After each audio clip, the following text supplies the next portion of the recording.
Hola a todos, buen domingo. Estamos aquí nuevamente encontrándonos bastante seguido después de un gran vivo de ayer con el testimonio de Enzo Molina. De paso, para quienes no lo vieron y ahora están tomando su celu, su compu o tal vez alguna tablet, bueno, cualquier aparato que les permita acceder a una red social, allí pueden hacer un recorrido por todos los vivos de La Directa. Y en este sentido también pueden buscarnos en YouTube por cualquier vivo que hayamos hecho allá por agosto del año pasado, desde el inicio o hasta ahora, y encontrarnos para poder disfrutar, para poder reflexionar, para poder emocionarse y hasta divertirse con cada vivo que tiene un condimento especial. Estamos con Karina Garay, estamos con Valle, estamos con Kiki en los estudios que hemos montado dentro de la radio, pero este espacio que bien es parte del hall de ingreso de nuestra radio que tomamos para hacer nuestros vivos, porque agradecemos a nuestros auspiciantes, a Gallina Inmobiliaria, a la Cooperativa Eléctrica, a Suri Agronegocios, a Industrias Procor, a la Municipalidad de Montevideo, también a Panacea. Ya les voy a contar de una invitación que tiene Panacea, muy interesante para poder aprovechar esto que nos da la virtualidad, ¿no? Y participar de conferencias con destacados profesionales. A Industrias Montecora, la Cooperativa Agrícola y también a Geval. Les decía de una charla, miren, teníamos la idea de que no se bloquee el teléfono y finalmente por hablar se bloqueó. De una charla que propone Panacea, que está bueno para que ustedes puedan agendarla, es a través de Zoom, es la salud de niños, niñas y adolescentes durante la pandemia. La va a brindar el pediatra Enrique Orchansky. Es una charla virtual, es gratuita y se va a dar el viernes 25 de junio a las 19:30 horas. Si están interesados, en las redes sociales de La Directa hay mayores detalles. Bueno, vamos a hablar de psicología transpersonal, específicamente enmarcados en el buen morir. Esto para algunos puede resultar algo una incógnita, digamos, ¿de qué vamos a hablar? ¿Y qué vamos a hablar con Karina? ¿Por qué con Karina? Bueno, nos va a contar primero qué es la psicología transpersonal, Cari, y cómo te conecta a vos con esta ciencia. Bienvenida y buenas tardes. Buenas tardes para todos. Yo celebro poder hablar de estos temas en esta época de pandemia, porque la psicología transpersonal, en lo personal, soy muy referencial cuando hablo, así que voy a hablar casi siempre de cosas que me han pasado a mí. Esta psicología hizo una expansión en mi vida, porque es una psicología que, como así lo indica la palabra, trasciende la persona, la personalidad. Es como si, te explicaba antes, como si la psicología común, la analítica, la que viene de Freud, estudiara el ser humano como si fuera una casa hasta el techo. Y la transpersonal estudia la terraza. ¿Qué hay más allá de mi cuerpo, de mi cerebro y de las emociones? Trasciende un poco paradigmas que antes eran desconocidos. Quiero decirte que la psicología transpersonal llega en los años 60, de la mano de alguien que yo considero un amigo, pero es una persona que le digo viejo y amigo, que es Carl Jung, que es un psicólogo suizo, quien es discípulo de Freud, pero que él toma todo lo que son los textos sagrados de Oriente y encuentra una psicología dentro de lo que es religioso. También se estudiaron los evangelios, pero desde un punto de vista psicológico, que decía esto con respecto a la psicología y por qué al ser humano en un momento, en una etapa casi a todos nos pasa esto, generalmente a la mitad de la vida, nos pasa esto de preguntarnos que tenemos todo, pero pareciera que algo más nos está faltando. Y en este momento de pandemia nos está pasando a todos. Habla Jung del sí mismo, que es esa porción de todo que vive en mí, eso que tengo que buscar. Parece tan desconocido, pero esta pandemia nos puso de cara realmente a ese encuentro con el sí mismo. Y justamente esto es lo que te acerca a la psicología transpersonal, esa búsqueda de algo que falta, ¿o hay algún otro episodio? Mira, yo te puedo decir que sí, hay veces que me he cuestionado de ver, ¿vieron las películas donde te aparece el ángel, el otro que te dice, anda por acá, anda por allá? Y vos decís, claro, qué vivo. Le pasa esto y le van diciendo, digo, a mí no me aparece nadie para decirme por dónde ir. Y en pandemia yo pude ver mi propia película. Y entonces yo puedo decirte que puede arrancar hasta desde muy pequeñita esto, y especialmente en el 2010 cuando yo decido estudiar counseling en Rosario. Counseling es una psicología del aquí y el ahora. Los pioneros es Maslow, que se plantea qué le pasa a las personas sanas, porque la psicología siempre trató de ver a la persona, con todo el respeto que se merece la psicología analítica, encontrar la patología, encontrar la enfermedad. Pero Maslow decía, ¿qué pasa con esas personas sanas? Y Roger hace una gran pregunta que dice, ¿qué te pasa con lo que te pasa? Y eso a mí me abrió la cabeza y hoy lo traigo. ¿Qué pasa con esto que nos pasa? Entonces, digo, ¿todo es patológico? ¿Todo tiene que tener un origen como lo veía Freud? No, se empiezan a cuestionar este tipo de conciencia que trasciende al ser humano, y se ha visto muchísimos resultados en terapias que son más breves y cuestionada por los psicólogos y otros profesionales, que a mí me encantaría que se pudiera trabajar, y más recalco en estos tiempos, que se trata de cooperar. Lo más importante que me pasó a mí es cuando me planteé que sabía que no sabía, entonces quise saber. Cari, ¿y qué tiene que ver esto con el buen morir? Digamos, ¿es un ítem dentro de la transpersonal? Es una disciplina que se estudia dentro de la psicología transpersonal. Yo descubro esto en el 2010 cuando me toca rendir una materia.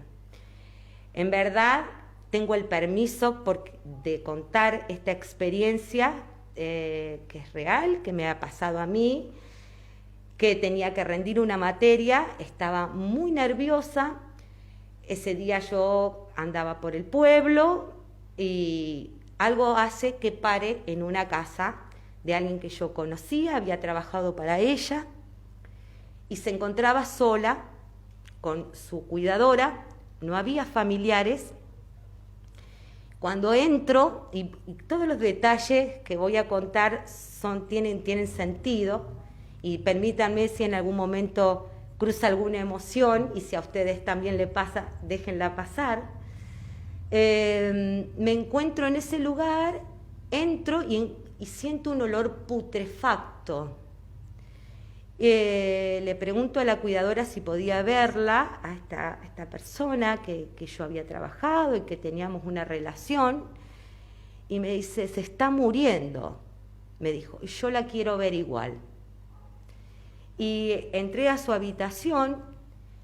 Ella tenía un cáncer que no le permitía ya ni hablar, no tenía lengua, no tenía dientes, no tenía absolutamente, era de boca y garganta, así que no se podía comunicar. Cuando entro a la habitación, se iluminó ella, se iluminó al verme. Recalco que habíamos tenido conflicto, o sea, entre no nos llevábamos bien, una persona dura, rígida, bastante compleja para lo que podríamos decir sin entrar en los prejuicios, para que ustedes entiendan que era, ¿no? Muy difícil. Y la mirada fue realmente algo que a veces cuesta hasta describir con palabras. Y ella, que sabía que se iba a morir, me pide disculpas, perdón, a través de señas, de movimientos, de pestañas, te puedo decir, de todo su ser.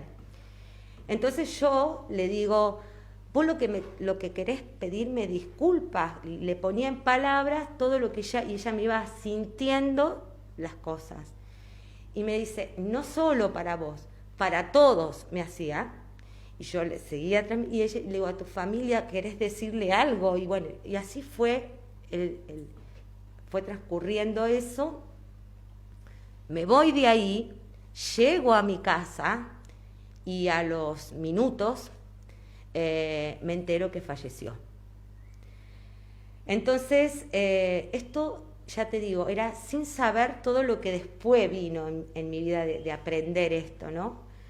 Entonces, cuando llego a mi casa, después me voy al velatorio y le cuento a sus familiares.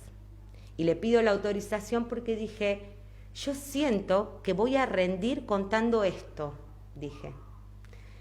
Le pedí la autorización para contar. Y claro, la familia decía, se murió y no estábamos nosotros. Y había un mensaje. Había un mensaje que se lo transmití yo y que, bueno, es muy sanador a pesar de que el dolor es dolor y hay que atravesar el dolor. El duelo es indispensable atravesarlo, pero hay veces cómo se atraviesa. Entonces fui a Rosario y no sabía qué tema me iba a tocar.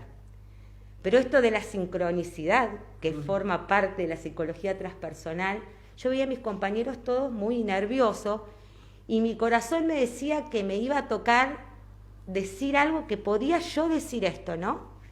Cuando saco el tema que me toca la empatía y le pido a mi profesora que deje entrar a todos mis compañeros. Y yo le conté mi experiencia hablando de lo que era la empatía para mí. Y mi profesora recalcaba que pudieron sentirlo porque yo movía los ojos y hacía los gestos que había hecho esta persona, como había entrado en el lugar y pude salir. Y desde ahí mi profesora me dijo, vos te tenés que dedicar al buen morir. Y yo dije, no, la muerte no. Así que igualmente el primer impacto, sin embargo, es una curiosidad que tuve desde siempre. ¿Qué pasa? ¿Qué hay más allá? Y que creo que cuando uno trae eso consigo, las circunstancias van sucediendo. Entonces yo, como te decía, en pandemia pude ver todos esos hilos conductores que tuve con respecto a experiencias personales más lo que estudié. Como vos decías, la muerte parece como que ni siquiera podemos nombrarla, la muerte está vista como algo feo, más allá de lo religioso, digo, o apartando lo religioso, digo más bien en lo popular, en el común de la gente. Sin embargo, cuando uno lee, porque testimonios hay muchos, la luz, el túnel, quién te espera, bueno, no sé, para quien ha leído Víctor Sueiro, por ejemplo, sería como un emblema de alguien que cuenta, o el primero que se animó a contar, al menos en nuestro país, esto de volver de la muerte. Y nadie cuenta que eso sea una experiencia desagradable. ¿Qué es lo que la ciencia que has estudiado cuenta respecto de la muerte? En primer lugar, decirte que los occidentales somos tremendos para eso. Los orientales no tienen ese problema. Lo vienen trabajando de 2000 a 2500 antes que aparezca Freud y que aparezca la psicología. Este tema, por eso esta fusión, ¿no? De esta psicología. Todo eso que hemos escuchado y que seguramente cada uno de ustedes han tenido una experiencia de esa con algún ser querido o con alguien que les contó, hoy gracias a la ciencia hay cientos de científicos y médicos que para el que quiera investigar puede entrar a la página de Galileo Report, donde hay testimonios estudiados científicamente, donde lo primero que nos cuenta que el cerebro no produce la conciencia. Entonces, ¿qué es la conciencia? ¿Dónde está la conciencia? Estos estudios indican que la conciencia vendría a ser, para que todo el público me entienda, yo no quiero hablar científicamente, es como si fuera el wifi que nos conecta al aparato que somos, a este cuerpo que somos. Y que en realidad es la conciencia la que rige ciertas cosas que nosotros a veces no tenemos dimensión. Y ahí entramos a hablar del inconsciente, que hay un inconsciente personal y un inconsciente colectivo. Esa conciencia también a la vez rige a otra conciencia mayor que todos le llamamos Dios, y que esa conciencia que rige a Karina Garay es el alma, para que me entiendan, ¿no? Conciencia con mayúsculas le llaman los científicos.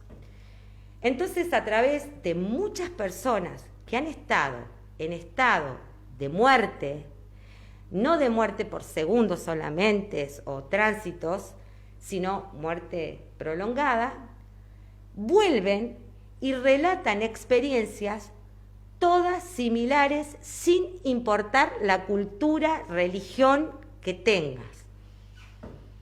Hay una experiencia sí comprobada, que es la del famoso túnel y la luz. La luz, no atravesar la luz, hasta la luz. Claro. Hasta la luz. Después de la luz, no hay nadie que haya regresado a contar absolutamente nada.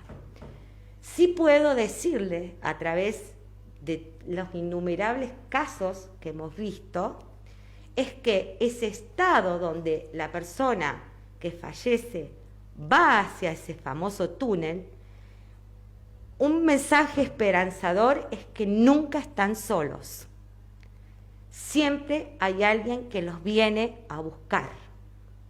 Eso está comprobado. Donde no existe el dolor. Y aquellos, porque hay mucha gente como Sergio Deni que lo ha contado, Gabriela Area Uriburu que lo cuenta, ven oscuridad, no llegan a ver ni un poquito de luz. La persona que llega a ver un poco de esa luz no quiere volver. Cuando vuelve, vuelve completamente enojada. Eso lo han descrito los médicos. Enojada porque describen que ese lugar no había dolor, era toda felicidad. Y la conciencia, esta conciencia de la que yo estoy hablando, sigue comunicada con esto, con la tierra, con los seres queridos. Y ese tiempo del túnel y de conciencia y humanidad no lo podemos medir porque allá en ese estado es no tiempo. Podría ser 100 años, podría ser un minuto, un segundo, no se puede medir por el momento. ¿El ser humano puede determinar cuándo decide caminar ese túnel?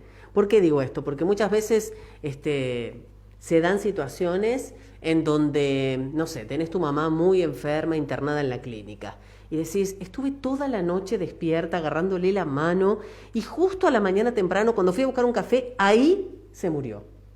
Me parece que tiene que ver con esto que contás, ¿no? Si alguien puede elegir cuándo, cómo, si se necesita redondear, esta mujer que necesitaba disculparse.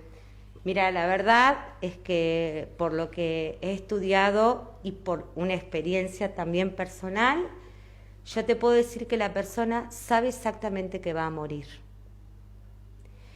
Y acá hay algo que es un poco fuerte, porque cuando la persona que sabe que va a morir y que porta el cuerpo físico y que duele y que sufre y que tiene el estado de conciencia que sabe que tiene que dejar. Nosotros decimos, a mí se me murió mi abuelo, mi mamá, mi papá, un hijo, terrible. Lo del hijo es algo sin palabras, ¿no? Pero esa persona que se está por ir, se le llama duelo total, sabe en el estado del cuerpo que lo pierde todo. Pierde todos sus seres queridos, familiares, perro, casa, auto, todo. Es duelo total. La importancia de ese momento donde ninguno sin mala intención, porque no estamos, por eso hay que darle nuevo significado, aprender, educarnos para esto, porque le tememos, porque decimos, sabemos con una sola certeza que nos vamos a morir, pero vivimos como si nunca nos iríamos a morir. Nos cuesta tanto respetar a ese ser que quiere partir. Entonces, ahí te cuento mi experiencia personal de esto de que cuando, y más hoy en pandemia, donde muchas personas dicen, no estaba ahí al lado, no pude estar, no lo pude acompañar. A mí con mi abuelo, que era la persona que yo más amaba en mi vida, mi mamá es hija única, mi abuelo llegó el momento que no daba para más, mi alma lo sabía. Nada más que uno intenta impedir ese momento, tenga los años que tenga la persona. Mi mamá es hija única, obviamente, y el lazo que los une era impresionante, y fuimos juntas hasta el hospital, ya lo llevábamos muy mal, él se despidió de todos cuando salió, yo sabía que se iba a morir, lo sentía en mi alma, y mi mamá estaba alteradísima, no, viste, en un estado muy, como que retener. Y entonces la enfermera, en ese momento, le pide, señora, ¿puede ir a buscar pañales? Y mi mamá sale así, sin pensar. Y en ese momento querían canalizarlo, y eso también es un aprendizaje para los médicos y para todos. Ya no, estaba sequito, ya no, seguir insistiendo. Yo lo miro y con el amor que le tengo actualmente, le digo, abuelo, ¿vos te querés ir? Me dolía en el alma, ¿no? Y él me hizo que sí. Ahí le dije todo lo que significaba para mi vida. Todo. Fue un descargo de amor que hasta me desconocí yo, porque era sinceramente así. Me agarró la mano y murió en paz. Y estaba la enfermera de Dobis al lado mío, que si me está escuchando recordará, a lo mejor sí, a lo mejor no. Se sintió un clima de paz que no se puede describir, digamos. Yo no vi nada, solamente es una sensación de una paz inmensa. Llega mi mamá arrebatadísima. ¿Por qué me fui? Mi abuelo no iba a poder morir con mi mamá. Mi mamá lo retenía, era su hija, y por eso te digo, en ese momento las personas que todavía están conscientes saben, y si no están conscientes también, porque la conciencia, como dijimos, sigue escuchando. Lo último que se nos apaga son los oídos. Entonces, si yo tengo que decirte hoy en esta situación tan tremenda que estamos, donde seguramente muchos me dirán, pero yo quiero estar. Y yo les diría que se puede estar. ¿De qué manera? He ayudado a bastantes personas en este último tiempo que por ahí se enteran y me llaman, que es a través de ponerse una mano simplemente en el corazón y enviar todo lo que vos sientas de amor, un beso, todas esas cosas que uno, por ahí pecamos con esto, fuerza. Y hay veces lo sabe, lo siente. Es más difícil para la persona que está por partir el sufrimiento del otro, ver el sufrimiento, sentir el sufrimiento de aquel otro que sabe que está sufriendo pero tiene que partir. Ayer teníamos una nota con Enzo y después charlábamos con Cari que vio el vivo y me decía que está bueno para tomarlo porque Enzo en muchas oportunidades habla de la fuerza mental, de la autoestima, utilizando palabras que él mismo tomaba, habla de que en esa terapia él se sentía fuerte y entonces a su compañero al lado le decía, vamos que podemos, y muchas veces decía eso, ¿no? Sostenido en su fortaleza.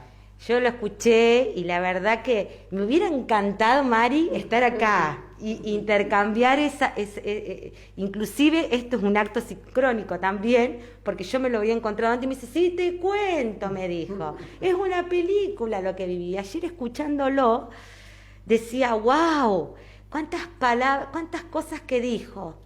Esto de la autoestima, que a mí me gusta llamarlo autoamor, porque en realidad decir que te estimo es feo.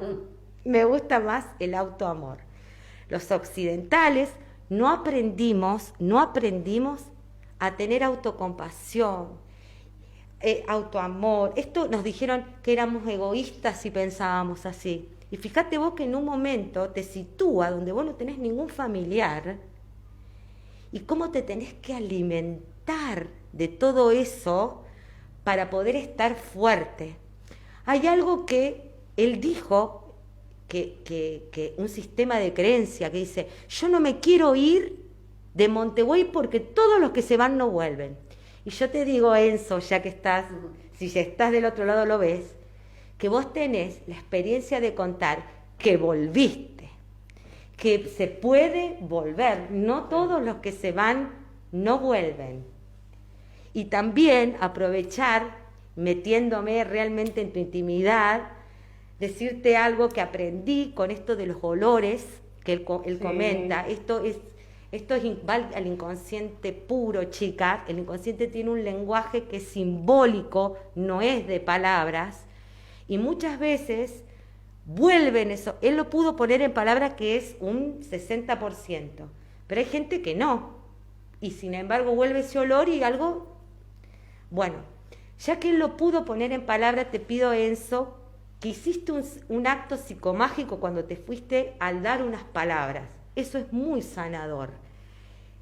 Que trabajes con vos, si me permitís darte tips, no pienses ni un consejo, ninguna receta, pero tal vez si vos podés percibir de nuevo ese olor, me voy a emocionar,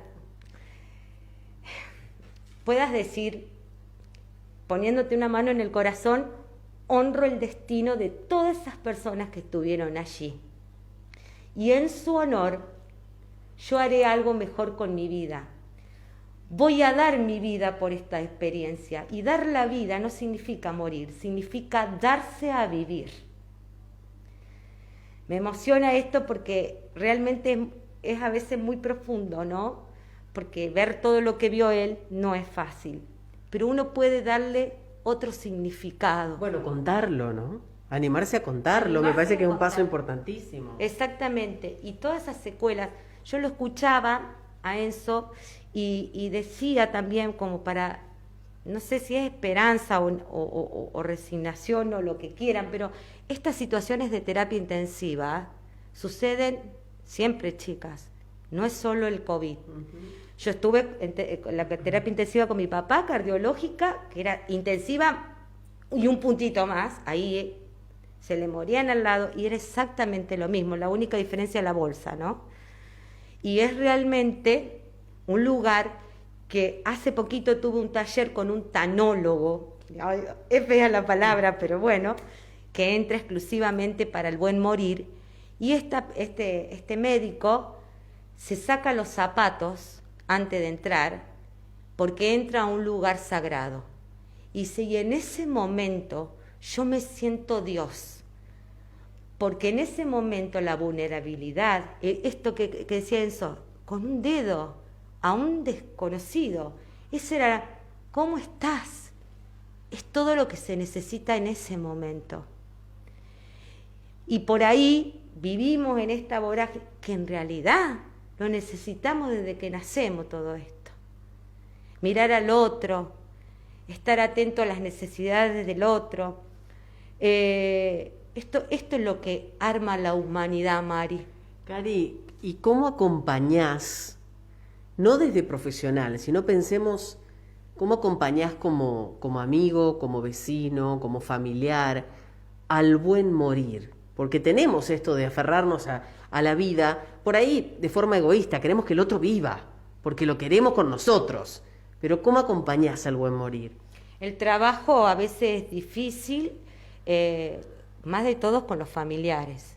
Si vos podés trabajar con el paciente solo, seguramente te va a decir muchas cosas que puede decirle a un profesional o seguramente los médicos y la gente que están en terapia intensiva pueden avalar de esto que yo digo, ¿no? Acompañar, es difícil escuchar esto, Mari, pero esto, como le pregunté a mi abuelo, ¿vos te querés ir? ¿Qué quisiera? A veces es el silencio, es simplemente el silencio y la mirada, la empatía. A veces no hay nada que decir.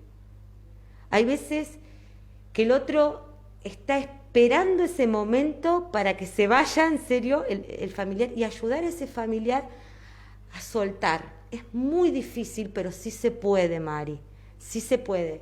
Esa persona que está por partir tiene el derecho a a morir dignamente. No estoy hablando de eutanasia, lejos de todo eso. Morir dignamente. Y nos va a costar y nos cuesta, y esto es una semilla que yo estoy sembrando en este momento porque es un trabajo que para nuestra cultura es muy difícil de incorporar. Queremos retener, no nos queremos desapegar. Por eso te digo, los orientales nos llevan un campo porque desde muy pequeño trabajan con esto del desapego, ¿no? Y esto de corrernos un poco de este egoísmo, ¿no? De poder sentir, esto de sentir con el otro, de poder empatizar con el otro. Acompañar al buen morir es realmente, para la persona que lo puede hacer, yo lo hice con mi abuela, por ejemplo, quería escuchar música, entonces yo le ponía los auriculares con la canción favorita y sonreía y calmaba el dolor, porque lo que hay que asegurarnos es que tenga el menos dolor posible. Esa es la tarea que hacen los médicos, ¿no? Pero también decirle a los médicos que también ellos lo pueden hacer, que estaría muy bueno, porque el que tiene el acceso ahí a la terapia intensiva, esa persona que está ahí, tal vez lo tome de referente como si fuera el hijo, como si fuera el padre, como si fuera... Y lo importante de esta palabra, la buena mirada, Mari, yo te lo resumiría en eso, tener una buena mirada. No es solo un paciente que se está por ir. La buena mirada es tal vez poder, con una mirada, comprender todo aquello que el otro sabe que ya está. Cari, ¿vos ya estás disponible si alguien necesita de una mano? ¿Ya terminaste tu capacitación? Sí, mi capacitación bueno, en realidad la capacitación no se termina nunca. Cada ser es un ser único y no con todos podemos trabajar igual. Claro. Sí me certifiqué en el buen morir y en realidad lo hice en la Universidad de Brasil, de Tridentes, Brasil.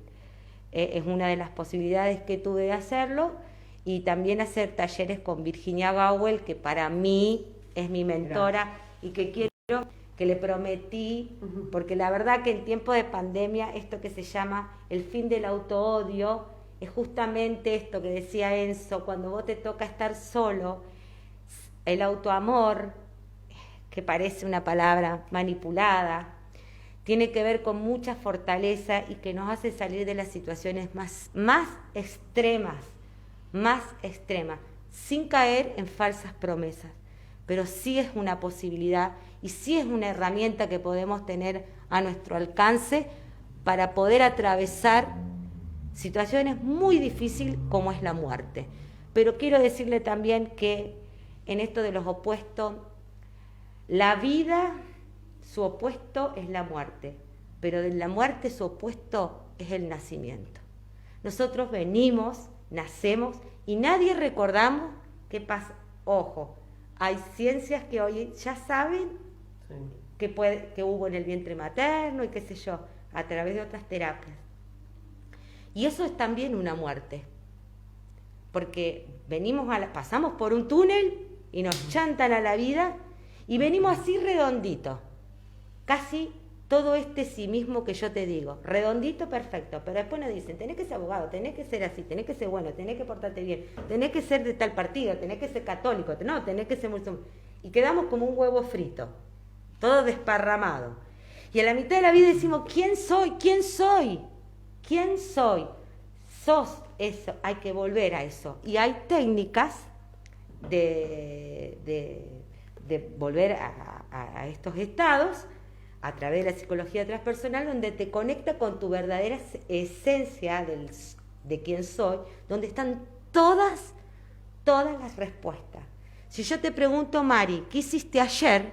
Vos tenés, yo te digo, no, describime segundo a segundo, no lo vas a recordar, pero tú sí mismo, tu inconsciente lo tiene todo. Y si vos buscas una respuesta en tu vida, está ahí. ¿Y cómo lo haces? A través de las neurociencias contemplativas, la transpersonal, que es técnicas re sencillas, chicas, que es la meditación. Por eso se han estudiado los cerebros más importantes del mundo, como lo de Bradley Davis, el hombre más feliz del mundo, que es psicólogo. La neurociencia estudió su cerebro y sus conexiones neuronales. Lo trae realmente la meditación, es un estado de conciencia del aquí y del ahora, que es el mismo lenguaje que tiene el alma. Es muy sutil y nosotros podemos hacerlo. Bueno, está bueno, abre una puerta, ¿no? Para seguir investigando, para consultarle a Cari, para leer, para ingresar a las páginas que mencionó, para sumar un poquito más a nuestra vida. Así que gracias, Cari, por compartir esto con nosotros. Bueno, me quiero ir con una frase de Elizabeth Kubler-Ross, que no la nombré, pero es la pionera en esto, una médica que se dedicó a estudiar todo esto del buen morir, que dice, así me quiero despedir, ¿no? Busqué el alma y nunca la encontré. Busqué a Dios y me eludió, pero cuando encontré a mi prójimo, los encontré a los tres. Gracias a todos por estar del otro lado y le agradecemos también, como siempre, a nuestros auspiciantes para cerrar cada vivo, porque lo hacen posible, porque confían en nosotros y porque permiten que podamos ir y venir en un montón de temáticas. A la Cooperativa Eléctrica, a Gebal, a Panacea, a Industrias Montecor, a Gallina Inmobiliaria, a Suri Agronegocios, a Axod, Servicios Aéreos, a Industrias Procora, a la Municipalidad de Montevideo y a la Cooperativa Agrícola. Gracias y será hasta el próximo vivo.